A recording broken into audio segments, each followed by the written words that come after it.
Hello and welcome to lovely Liskeard on an absolutely beautiful day. We're here as part of a Cornwall Hospice Care celebration that's going on all week to mark the wonderful volunteers who make such a difference to our charity. And we've been going around the various shops awarding long service badges and certificates, and our journey brings us to Liskeard today, where we have one very special volunteer. She's called Barbara, and Barbara has been volunteering for our charity for 45 years. Now, if you do the sums, you'll know that our hospice at Mount Edgecombe in St Austell, the very first hospice to be built in Cornwall, was actually opened 40 years ago. So what was Barbara doing in the 5 years before that? Let's find out. Barbara, it's lovely to see you. Thank you very much. What were you doing 45 years ago? Well, 45 years ago, I was working as a district nurse out of Loo. And Loo used to cover Polruan. They didn't have their own district nurse in that time. So we used to take it in turns because we didn't like to go to Polruan. It was a rotten old journey, and it really was winding, and it took time, and we hadn't time really to spare. But anyway, I had to go. It was my turn. And I had to go to the cottage, Polruan, where a Mrs. Enid Dalton White was a resident, and she had problems with her legs. So I went in and I said, oh yes, we'll be able to help you. And I became her district nurse, and I went out at the beginning 3 times a week. And following one of my visits, while I was there, she said, Barbara, I've got some really good news. I said, oh yes. I said, what's that? She said, Lady Edgecombe was here for tea yesterday. Oh, I said, that was very nice. Yes, she said, and she's had a vision. I said, really? She said, yes, she's had a vision that there will be a hospice built in Cornwall. And do you know, I'm going to help her. And what else I can tell you is that you're going to help me as well.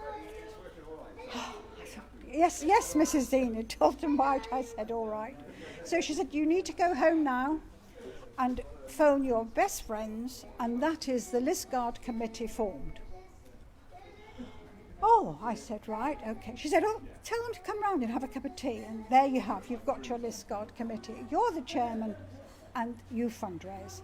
So I said, okay, my love, that's fine. So I did what she said, and I had 6 friends. And in those days, I had the MP's wife, Mrs. Maria Hicks, and I had the Mayor and Mayoress of Liskeard, and other people that I knew came along. And they were really pleased, so we fundraised, and we did coffee mornings and things like that. And I went one day to see Enid, and there were these huge boxes in her lounge. You couldn't move for these huge boxes. Oh, I said, what are those? They're bricks, she said. I said, bricks? She said, yes, and there's 2 boxes for you. I said, but I don't need... She said, take the 2 boxes. I said, Mrs. White, I have no room in my car. In my boot, I have medical equipment, I have midwifery equipment, and I certainly have no...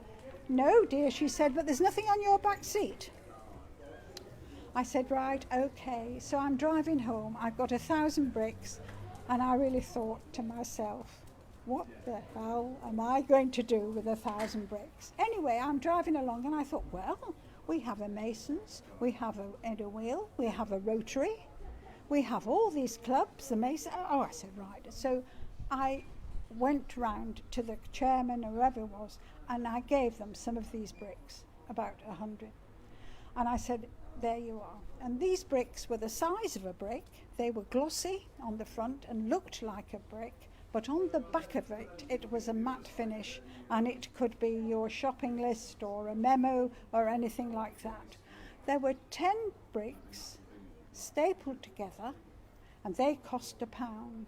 Now, in 1975, for 10 pieces of paper, that was, I thought, rather extravagant. Anyway, I took them round.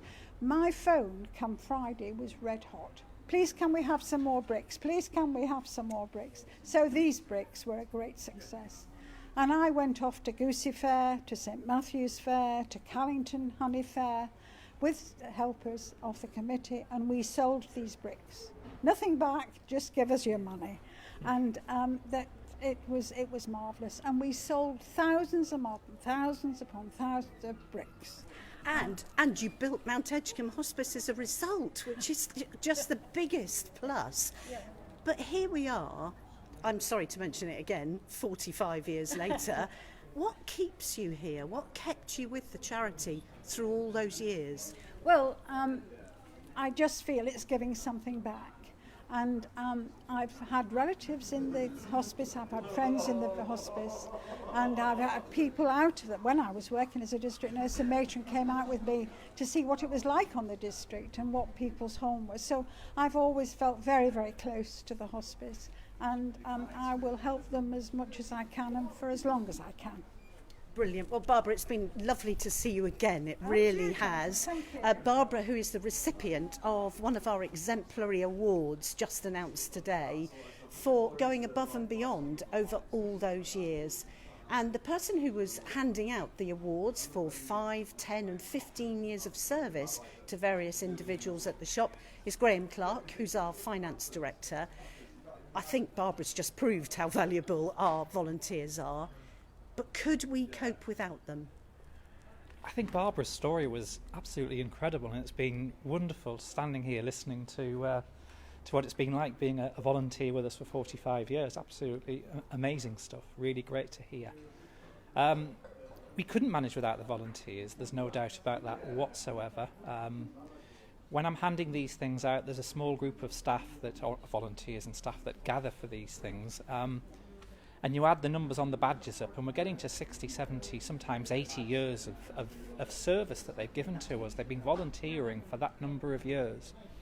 The charity is going through some tough financial times, and the support that we get from the volunteer base really makes the difference between us being able to help the number of patients that we do help, and that being a much lower number. I think we're looking back at the moment on what COVID has meant for us, and we're going to find that we've helped more patients last year than ever before, and it's the volunteers that make that possible. So it's great in Volunteering Week to be able to come round and say a big thank you to everybody that gives their time to us free of charge and carries on going for many, many years. Well, thank you very much. It was a delight, as it has been every day this week, to see various volunteers getting their awards. What's the saying? Behind every good man there's a good woman. Behind every good volunteer there's a cracking member of staff. And Jan is the shop manager here in Liskeard. Jan, Volunteers Week gives us a chance to say thank you. Yeah. How big a thank you do you owe your team? They seem amazing. They are absolutely amazing, absolutely incredible, and oh my God, what can I say? They are absolutely incredible. It's bewildering really, the way that they just are so enthusiastic to come into the shop and gives their all. They do give their all. And what are they doing? What is it that they do that takes the pressure off you so you can get on with your job? The list is endless. It really is endless. I mean, they do so much. We have some volunteers that obviously want to just be on the till, but I'm not just on the till. They will actually do other stuff while they're on the till. And there's others that will even do the gift aiding, and there's some that will do almost anything, so it's a varied thing really. And without that, there's no way us managers could do that. Even deputy, none of us could do that. We'd have to be superwoman or superhuman, and we can't do that, so. Well, thank you, because I know that you and Barbara, who are patiently waiting here, want to get upstairs and have a cream tea. Oh yeah, we do. Yeah, and a piece of cake. Yeah. I'm going to let you go. Thank you, both of you. It's been lovely to see you. Yeah. And Graham, thank you. Yeah. If you're interested in volunteering, please get in touch. Now, you can either go to our website. At the top, there's a red button with volunteer written on it. You can read about what our volunteers do, see if there's a job that tickles your fancy, and you can apply. Or if you're interested in volunteering in one of our shops, and there's one local to you, pop in, have a chat with the shop manager. They love to show you around and explain more about the things you could be doing. So thank you, a huge thank you to our volunteers, and what an inspiration Barbara is to us all. Our website, cornwallhospicecare.org.uk. liskeard.co.uk.